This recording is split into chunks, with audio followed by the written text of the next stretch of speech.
नमस्ते एवरीवन।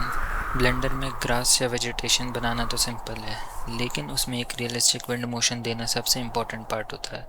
आज के इस वीडियो में हम ज्योमेट्री नोट्स का यूज़ करके एक फुली प्रोसीजरल विंड सिस्टम बनाएंगे। तो चलिए शुरू करते हैं।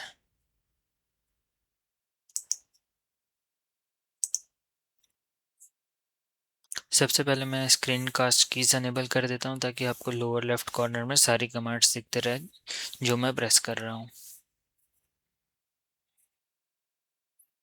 उसके बाद हम क्यूब को सिलेक्ट करेंगे और उसको डिलीट कर देंगे। अब हम एक प्लेन ऐड करेंगे जिसको हम स्केल कर लेंगे बड़ा सा थोड़ा। उसके बाद हम मॉडल्स डाउनलोड करेंगे, तो सबसे पहले ब्लेंडर किट में जाएंगे, ग्रास मॉडल सर्च करेंगे और उसको मैं फ्री फर्स्ट कर लूँगा रॉयल्टी फ्री मॉडल्स लेने के लिए। और मैं आगे बढ़ के ये वाली ग्रास डाउनलोड कर लूँगा। इसमें सिंगल सिंगल इंस्टेंस है इसलिए उसको मैंने डाउनलोड कर लिया। उसको मैं साइड में मूव कर दूँगा। उसके बाद एक स्वॉर्ड हम लोग डाउनलोड करेंगे, मेडिवल स्वॉर्ड, जो कि हमारे इस डेमो का पार्ट रहेगा, जिसको कि हम ग्रास के बीच से जो विंड में होगा उसके थ्रू हम इस स्वॉर्ड को देखेंगे। तो हम स्वॉर्ड को जस्ट एडजस्ट कर लेंगे वर्टिकली, स्केल कर लेंगे थोड़ा सा और जेड डायरेक्शन में मूव करके रोटेट कर लेंगे थोड़ा सा। ये हमारी फिक्स रहेगी स्वॉर्ड, इसको हम कोई एनिमेशन कोई मोशन नहीं देंगे। उसके बाद हम जाएंगे ज्योमेट्री नोड्स में। ज्योमेट्री नोड्स में हम प्लेन सेलेक्ट कर रखेंगे और एक न्यू ज्योमेट्री नोड क्रिएट करेंगे। इसमें ग्रुप इनपुट और ग्रुप आउटपुट ऑलरेडी आएगा। अब इसमें हम सबसे पहले distribute points on faces add करेंगे, तो स्पेस दबा के सर्च करेंगे तो डिस्ट्रीब्यूट पॉइंट्स ऑन फेसेस आपको एक नोड मिल जाएगा। उसको हम ड्रैग कर देंगे, ड्रॉप कर देंगे बीच में, तो आपको पॉइंट्स दिखने लगेंगे। अब इसका रीज़न ये कि हमें डायरेक्ट प्लेन पर ग्रास नहीं लगानी, हम पहले पॉइंट्स जनरेट करने होंगे जहाँ ग्रास ग्रो होगी। इसके लिए distribute points on faces node add करेंगे। ये नोड प्लेन पर छोटे हिडन पॉइंट्स बना देता है जो हमारी ग्रास के रूट्स का काम करेगा। इसकी डेंसिटी से आप ग्रास का कितना डेंसिटी होनी चाहिए, कितनी ग्रास होनी चाहिए, वो उससे कवर होगा। उसके बाद हम ऐड करेंगे instance on points node. Instance on point हम ड्रॉप कर देंगे डिस्ट्रीब्यूट पॉइंट्स ऑन फेसेस और ग्रुप आउटपुट के बीच में। इंस्टेंस ऑन पॉइंट क्या करता है, जे पॉइंट जो हमें दिख रहे थे वो रैंडम में नहीं दिखते, इसलिए हम इंस्टेंस ऑन पॉइंट नोड लगाएंगे। अपनी 3D ग्रास ब्लेड मॉडल का इंस्टेंस सॉकेट में प्लग करेंगे, हर पॉइंट्स अब पर ग्रास ब्लेड बन जाएगा। एक ऑब्जेक्ट इन्फो बनाएंगे और उस ऑब्जेक्ट इन्फो को हम इंस्टेंस ऑन पॉइंट्स के इंस्टेंस से कनेक्ट कर देंगे। और जो ऑब्जेक्ट इन्फो है उसमें हम अपने ग्रास सेलेक्ट कर लेंगे, तो मैं ग्रास चू सेलेक्ट करूंगा क्योंकि वो ज़्यादा स्ट्रेट ग्रास थी। और जैसे ही ग्रास चू को आप कनेक्ट करेंगे इंस्टेंस में, आप देखेंगे ग्रासेस दिखने लगी हैं। डेंसिटी पॉइंट्स ऑन फेसेस में जो डिस्ट्रीब्यूशन है वो रैंडम से हम पॉइजन डिस्क कर देंगे। तो पॉइजन डिस्क में क्या होगा, कोई भी ग्रास का जो रूट रहेगा वो एक दूसरे से कोइंसाइड नहीं करेगा, सब अलग अलग उस पर रहेगा। तो हम इसलिए पॉइजन डिस्क सेलेक्ट कर लेंगे।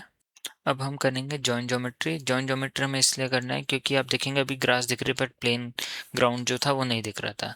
तो जॉइन ज्योमेट्री में हम जो इंस्टेंस ऑन पॉइंट्स है और जो ग्रुप इनपुट है उन दोनों को जॉइन ज्योमेट्री कर देंगे। तो आप देखेंगे जैसे ही हमने जॉइन करा, प्लेन ग्राउंड भी आ गया और ग्रास भी आ गया। अब इसकी जो ग्रास आपको बहुत कम दिख रही है तो इसकी हम डेंसिटी बढ़ाएंगे और जो मिनिमम डिस्टेंस रहना चाहिए ग्रास का वो बिल्कुल कम कर देंगे।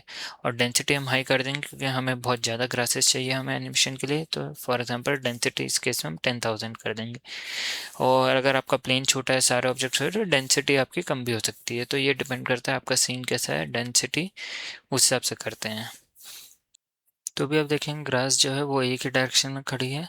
तो इसको हम रोटेट करेंगे रैंडमली, तो हम एक रोटेट इंस्टेंस डाल देंगे सेंसर पॉइंट और जॉन ज्योमेट्री के बीच में, तो ग्रास इससे रोटेट होगी।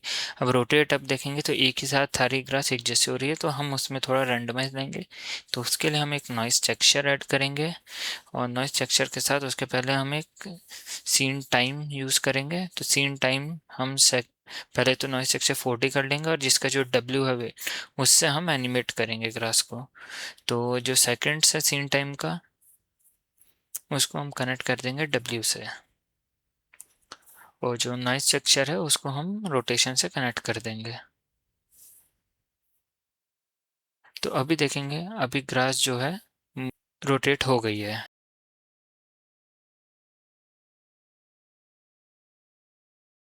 जैसे ही प्ले करेंगे तो आप देखिए ग्रास पूरी रोटेट हो रही है, विंड जैसा इफेक्ट आ रहा है।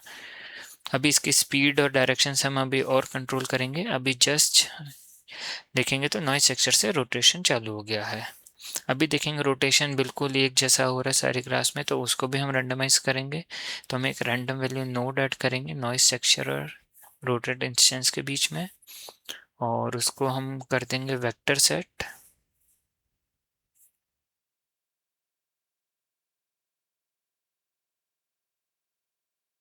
वेक्टर सेट जैसे करेंगे तो सारे कनेक्शन चले आएंगे, तो हम नॉइस टेक्सचर को वापस मिन वाले से कनेक्ट कर देंगे और रैंडम वैल्यू को रोटेशन से कर देंगे। अभी देखिए बिल्कुल रोटेशन जो है रैंडम हो गया है। तो रैंडमाइज हम एक्स और वाई में हमें नहीं करना है, हम सिर्फ जेड को करेंगे, और जेड को हम करेंगे 6.28 कर देंगे। 180 डिग्री पाई रहता है तो उसको हम 360 डिग्री रोटेशन रैंडम देना है, इसलिए हम उसको 2 इंटू पाई करके अभी देखेंगे तो बिल्कुल प्ले करेंगे तो अब देखिए सारी ग्रासेस अलग अलग रोटेट हो रही है। अभी भी देखेंगे हाइट सीक्वेंस थोड़ा सा सेम लग रहा है ग्रासेस का, बट स्टिल पहले से बेटर हुआ है हमारा एनिमेशन। अभी हम एक वेक्टर मैथ ऐड करेंगे नॉइस टेक्सचर और रैंडम वैल्यू के बीच में, उसको मल्टीप्लाई करेंगे। तो उससे हमारी जो रोटेशन है उसका वैल्यू चेंज होगा, जिसका कि हम मल्टीप्लाई सेट कर देंगे और सबकी वैल्यू 0.2 डाल देंगे। तो अभी आप देखेंगे रोटेशन में और फर्क होगा और स्लो हो जाएगा, उतना रोटेशन नहीं हो रहा जितनी तेजी से पहले हो रहा था। तो इससे हमारी स्पीड भी कंट्रोल हो गई और रोटेशन भी कंट्रोल हो गया। अब हम एक और मैथ नोड ऐड करेंगे सीन टाइम और नॉइस टेक्सचर के बीच में, और उसको भी हम मल्टीप्लाई कर देंगे। तो ये भी आपकी स्पीड को कंट्रोल करेगा। अभी आप प्ले करेंगे तो पहले से चेंज हल्की सी चेंज हो गई स्पीड। तो ये जस्ट स्पीड के कंट्रोल है, रोटेशन के कंट्रोल है, जो हमने दोनों मैथ्स नोड ऐड करे हैं। अभी देखेंगे तो बिल्कुल स्लो स्पीड में जैसे धीरे हवा चलती है वैसे ग्रास मूव कर रही है। अभी थोड़ा स्लो था तो हम थोड़ा उसका मल्टीप्लाई की वैल्यू 0.3 कर लेते हैं, तो रोटेशन देखिए थोड़ा सा बढ़ गया है, जितना पहले रोटेट हो रहा था उससे थोड़ा ज़्यादा रोटेट होगा। जितनी ज़्यादा हम उसकी वैल्यू रखेंगे मल्टीप्लाई वाले की वेक्टर की, उतने ज़्यादा वो रोटेट होगा। अभी आप देखेंगे ग्रास की सारी हाइट्स एक जैसी है, तो हम उसको भी वेरिएबल करेंगे। सारी ग्रास एक जैसी नहीं होती, तो हम एक और रैंडम वैल्यू नोड ऐड करेंगे, वेक्टर में चेंज करके हम इंस्टेंस ऑन पॉइंट के स्केल में प्लग कर देंगे। उसको जैसे ही आप ऐड करेंगे उसके बाद अभी कुछ डिफरेंस नहीं होगा, तो मिनिमम हम कर देंगे 0.5 एक्स वाई जेड तीनों के लिए, की हाइट हमें कुछ ना कुछ चाहिए, और एक्स और वाई का मैक्स 1 रख देंगे, बट जेड का जो है हम मैक्स बढ़ा देंगे। तो आप देखेंगे अब हाइट्स अलग अलग होगी अलग अलग ग्रास की। आप पास जाके देखेंगे तो अलग अलग ग्रास की अलग अलग हाइट है, सबकी हाइट एक जैसी नहीं है। तो इससे हमारी ग्रास की हाइट्स भी चेंज हो गई, और हाइट चेंज होगी तो रोटेशन और एनिमेशन में भी डिफरेंस दिखेगा। अभी हम देखेंगे स्वॉर्ड बहुत छोटी दिख रही है ग्रास के हाइट के हिसाब से, तो हम स्वॉर्ड को थोड़ा स्केल करके ऊपर मूव कर देंगे। स्वॉर्ड का प्लेसमेंट थोड़ा सा सही कर देंगे। प्रोजेक्ट को हम सेव कर लेते हैं। अब हम जाएंगे रेंडर प्रॉपर्टीज़ में, रेंडर में हम साइकिल सेलेक्ट कर लेंगे, जीपीयू कंप्यूट कर लेंगे। सैम्पल्स हमें जाना नहीं चाहिए तो 64 और 120 कर लेंगे। व्यू पोर्ट और रेंडर में डीनॉइस को सेलेक्ट करके जीपीयू कर लेंगे, और फिर मोशन ब्लर हम इसमें करेंगे, उससे ग्रास में जब हम एनिमेशन करेंगे तो अच्छा इफेक्ट आएगा मोशन ब्लर का जब हम कैमरा प्लेस करेंगे। शटर 0.4 लगभग कर देंगे।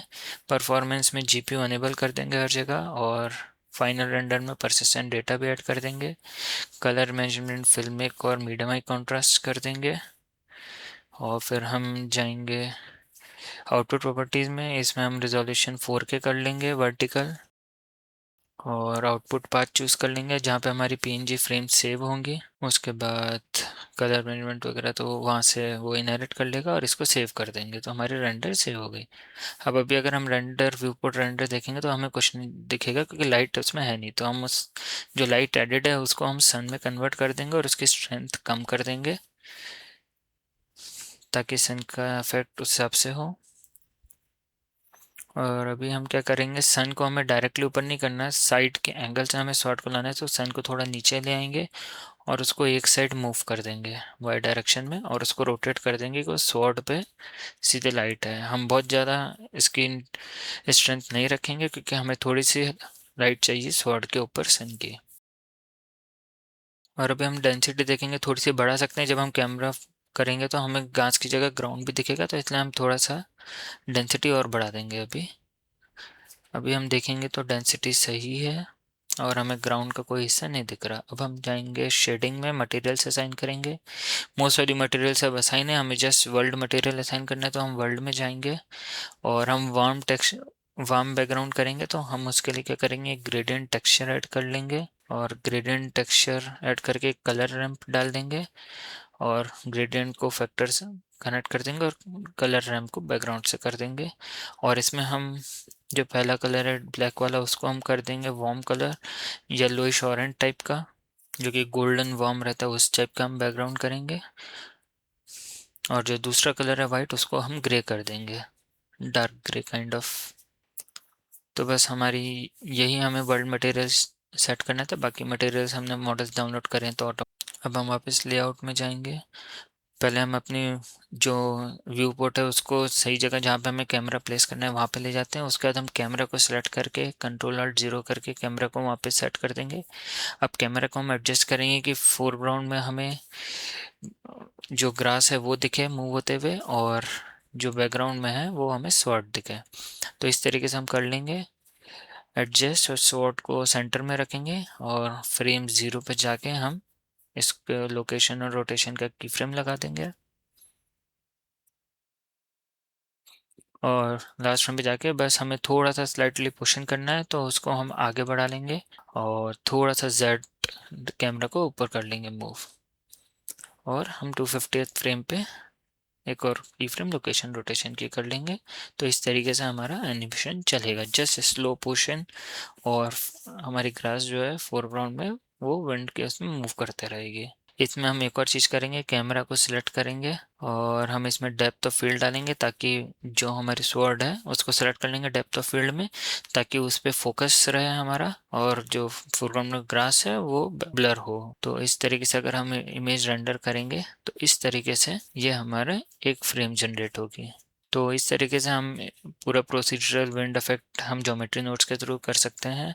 अगर आपको ये ट्यूटोरियल हेल्पफुल लगा हो तो वीडियो को ज़रूर लाइक करें। ऐसे ही इन डेप्थ ब्लेंडर ट्यूटोरियल्स के लिए चैनल को सब्सक्राइब करें। कोई भी डाउट हो तो नीचे कमेंट्स में पूछ सकते हैं, और कोई टॉपिक आप चाहते हैं उस पर अगर वीडियो ट्यूटोरियल चाहिए तो आप ज़रूर कमेंट सेक्शन में डालिए, तो मैं उस पर ज़रूर ट्यूटोरियल बनाऊँगा।